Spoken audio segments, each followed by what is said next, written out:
Good morning, children. We are once again back to the same chapter, metals and non-metals. In today's part, we are going to discuss about the metallurgy of metals. Under the metallurgy of the metals, certain important terms you need to know. The first term you need to know is what are minerals? What are minerals? Minerals are those chemical substances which are found in the earth's crust. Minerals are those chemical substances, any chemical substance or siliceous material that is found in the earth's surface is called as mineral. Okay. After that, next term we know is ore. Now what are ore? Ores are actually those minerals from which a metal can be extracted economically and commercially. So a Venn diagram will make it clear. So all ores are minerals, but all minerals are not ore. So this is the ore and this remaining part is the mineral. Okay. So what we know that ores are those chemical substances. Ores are those chemical substances which are in nature they are minerals, but from which the metal can be extracted economically as well as commercially. Okay. Now we have a number of ores. These ores are of oxide in nature. Some ores are oxides. Some ores are carbonates. Some ore are sulfates. Some ores are in the nature of halides. Okay, these are the different types of ores we encounter. So the first ore is oxide, second ore is carbonates. Now among the oxide ore we have bauxite. Among the oxide ore we have bauxite. Among the carbonate ore we have calcite, dolomite. Among the sulfate ore we have barytes. Among the halide ore we have rock salt. Okay, these are the different types of ores that we encounter. Okay, now among these ores, how to get an important mineral from a ore, we have a number of methods. These number of methods are, first of all, concentration of the ore. The first point is the concentration of the ore. Under the concentration of the ore, what we actually do, we actually collect the ore from the earth's crust. Now after collecting those large pieces of ore, they are actually been assembled together. This assembling together of ore is called the concentration of the ore. After that, what is done? The conversion of the concentrated ore into the metal. Now that is done under three steps. So the next step is the conversion of the concentrated ore, conversion of the concentrated ore, conversion of the concentrated ore into metal. The next step is the conversion of the concentrated ore into the metal. In this process, there are three types of metals. One is highly reactive, second one is less reactive, and third one is the least reactive. There are different methods applied for the conversion of the concentration of this ore. After that, third step we have is the extraction of this concentrated ore into the extraction of the concentrated ore by the refining process. Okay, that is extraction of this ore is done, then we have to refine the next method we have is the refining of the metals. Under these there are various methods. One of the method is the electrolytic method, other method is the simple extraction by cleaning, and third is the method by which the ore is being cleaned. These are the processes by which we get the final metal. The final metal is obtained. So if I want to tell you what is metallurgy, metallurgy is the total processes that are involved. Metallurgy is the total processes that are involved.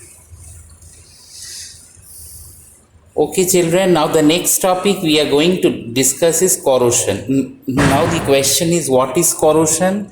Corrosion is the gradual eating away of the metal surface. So corrosion is the gradual. It is a very type of slow process, I should say. It is the gradual eating away of the metals. It is the gradual eating away of the metal surface. It is the gradual eating away of the metal surface because of action of aerial oxygen. It can be the because of aerial oxygen or because of moisture. It can also be because of certain halogens or sulfides present in the environment. So I am repeating it once again. Corrosion is the gradual eating away of the metal surface because of oxygen, because of moisture, because of halogen, or because of the presence of sulfides that are present in the environment. These gradual eating away of the metal surface is called as corrosion. These gradual eating away of the metal surface is called as corrosion. Okay, so just remember that corrosion is very active for metals. Corrosion is very active for metals, and that's why metal, which is a natural resources which cannot be artificially prepared, we have to take care of ultimate care of metal so that they should not suffer from this process of corrosion. Under the corrosion, now we'll discuss the process that is called rusting. See, rusting is a type of corrosion restricted in case of iron articles.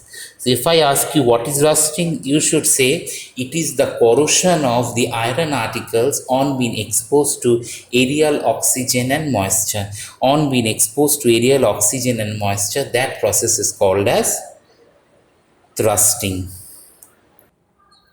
So in the process of rusting, what is actually done when an iron object is left exposed to the environment, that is damp air. Why damp air? Damp air means it contains oxygen, it contains moisture, and for a considerable period of time, because rusting is a slow process, it is not at all a fast process, it takes place after a certain long time, that is, it is a type of slow process. These iron articles get covered with the thin brown flaky substance. This type of thin brown flaky substance is called as rust, and this process is called rusting of iron. Now during the rusting of iron, what actually happens in case of iron, that is, whenever iron article is made to react with oxygen and aerial moisture, it actually form hydrated ferric oxide. What is hydrated ferric oxide? It forms Fe2O3 dot X molecules of water. That is, here water is X molecules.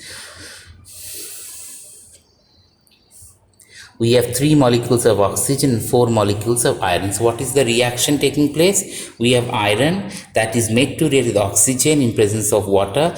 We get this compound which is called as hydrated. This compound is called hydrated ferric oxide. This is called hydrated ferric oxide, where the number of molecules of water actually varies. So in this case, iron is in the third oxidation state. So iron, here we get iron in the Fe3O. So in iron which was in zero oxidation state, that on rusting gets converted to iron in the third oxidation state. In this way, the process of rusting actually takes place. Okay. Now, what are the conditions necessary for rusting? The condition necessary for rusting is, first of all, there should be the presence of oxygen, and second is the presence of moisture or water vapor. Any of these three, whether it is liquid water, water vapor or moisture, actually what will happen, rusting will take place. So rusting is always favored in a damp condition. If the air is damp, that is, it supplies both oxygen and water, then the process of rusting will take place much faster.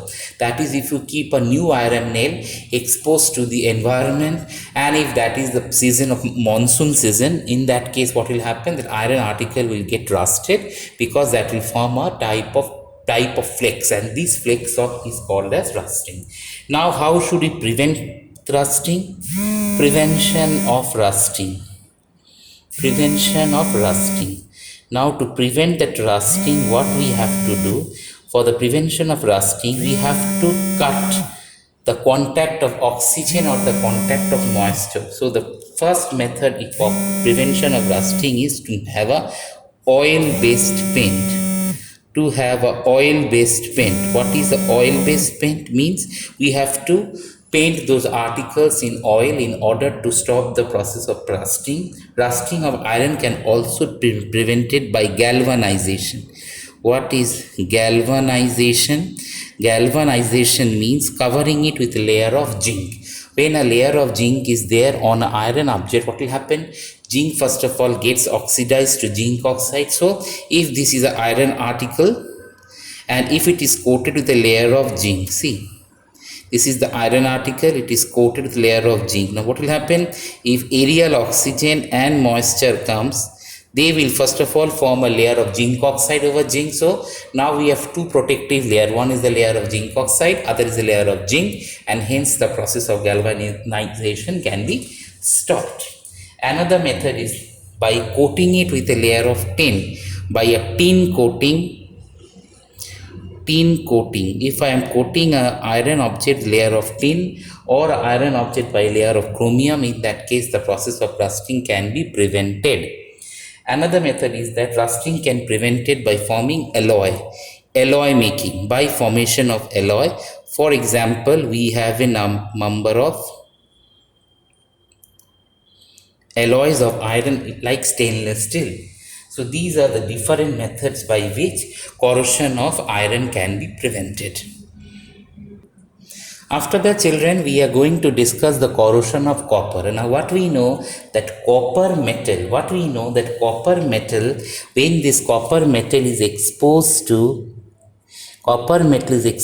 to air and moisture again, and in presence of aerial carbon dioxide which is already present in air, it forms basic copper carbonate.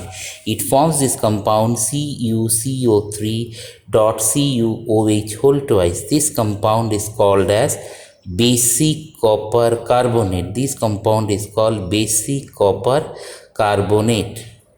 As a result, what happens? This compound is called basic copper carbonate, and this basic copper carbonate is such that this compound actually forms a green coating on a copper surface. The actual color of copper is the reddish brown and this is shiny, but when this copper is exposed to aerial oxygen, moisture and carbon dioxide, it forms basic copper carbonate. What is that basic copper carbonate? Basic copper carbonate is a thin green layer formed on copper that actually corrodes the copper metal. Now how to prevent the corrosion? This corrosion can be prevented by cleaning those copper surfaces with some dilute acid which may remove this type of green coating. And it has been noted that those articles which are made up of alloys of copper or it is made up of pure copper, it suffers from this type of process of corrosion of copper. After that, children, we are going to discuss the corrosion of silver. Corrosion of silver.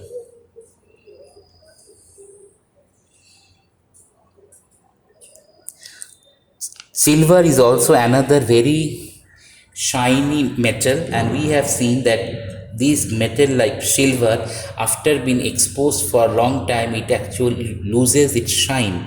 It becomes dull and it becomes black, and which is called that the silver article has become tarnished.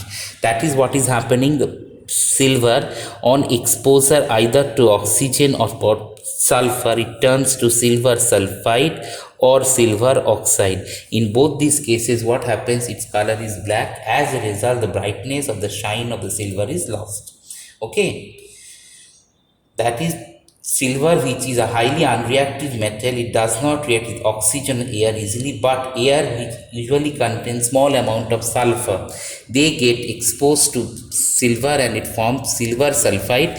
The silver sulfide's color is black. As a result, the shiny silver object, you might have seen that silver vessels, silver utensils, silver coins, silver ornaments, on being exposed to aerial oxygen and sulfur, it actually changes to a black mass. Why does it turn into a black mass?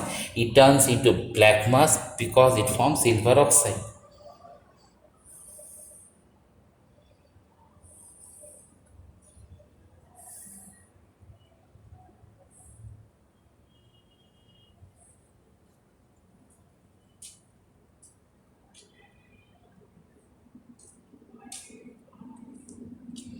After that, we had the corrosion of gold and platinum. See, gold is a yellow metal, platinum is actually a white metal, right? Now, gold metal does not corrode when exposed to atmosphere, and that's why see gold is so popular. As gold does not corrode, therefore, gold ornaments look even after the same after several years of use. We can say that gold is used to make jewelry because of its bright shine, because of its malleable nature, because of its ductile nature, and because of malleable and ductile nature they are actually used to make jewelry. After the children, we are going to discuss the next topic, and next topic is alloys. The next topic we are going to discuss is alloys. Now the question is, what is an alloy? See, alloy is a mixture of a metal with another metal or non-metal in a specific ratio. So I can say that alloys are actually a mixture. It is a mixture of a number of metals, non-metals. It is a mixture of a number of metals, non-metals, as well as in a very specific ratio. So the mixture should be in a fixed ratio. If we change the ratio, what will happen? The nature of the alloy will change. So I can say that alloy is a mixture of a number of metals or non-metals, and they are actually having a specific ratio. Now, why is alloy formation done? Why is alloys are made? Alloys are made because alloy shows certain properties which are better than the parent metal, right? Suppose I have an alloy brass. Brass is an alloy of copper and zinc. We have another alloy called bronze, which is an alloy of copper, zinc, and tin, which is an alloy of copper, zinc, and tin. In both these cases, what we see that this alloy is much better than copper itself, or much better than zinc, or much better than tin. So alloy formation is done because its properties are better. So what are the general characteristics of alloys? Alloys are first of all stronger. Alloys are first of all stronger than the parent metals. Alloys are also harder than that of the constituent metals. Alloys are much more resistant to corrosion. They are resistant to corrosion. You might have seen that iron articles, when exposed to aerial oxygen and moisture, it actually gives thrust. But when this iron article, when this iron article is alloyed with other metals like nickel and chromium, that gives us stainless steel, and the stainless steel is always rust resistant. Okay. Now, next property is that alloys have lower melting point than constant metals, and alloy are much have lower electrical conductivity than that of the pure metal. So we can say that alloys are much better than that of the normal metals. Now, see, common alloys we have is duraluminium. Duraluminium is alloy of aluminium and magnesium, right? And it is better than aluminium itself. We have other alloys like magnesium, which is an alloy of magnesium and steel. So another alloy we have is magnesium, which is an alloy of magnesium and aluminium, which is better, and it is used to make aircrafts and pressure cookers because it is light but it is hard. It is much better than pure aluminium, right?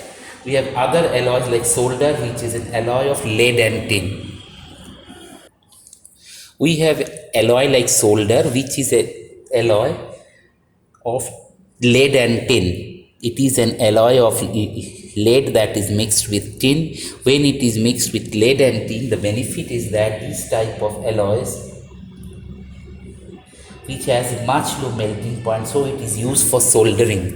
It is used for soldering. After that, we have the next alloy, that is amalgam.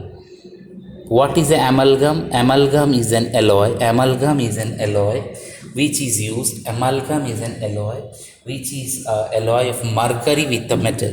It is a alloy of mercury with that of a metal.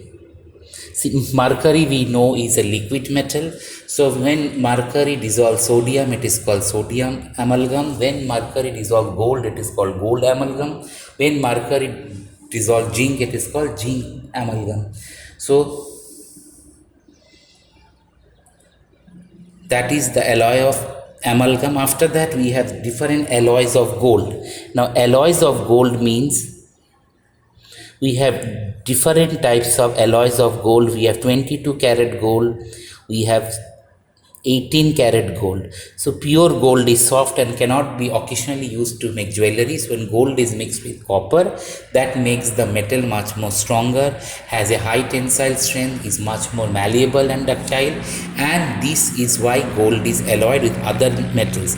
In 22 karat gold we have 22 parts gold and 2 parts of copper. In 18 karat we have 22 parts of gold and we have 18 parts of gold and we have 6 parts of copper.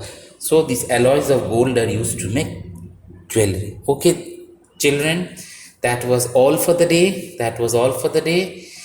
And in this chapter we have discussed more or less the whole study of metals. Thank you.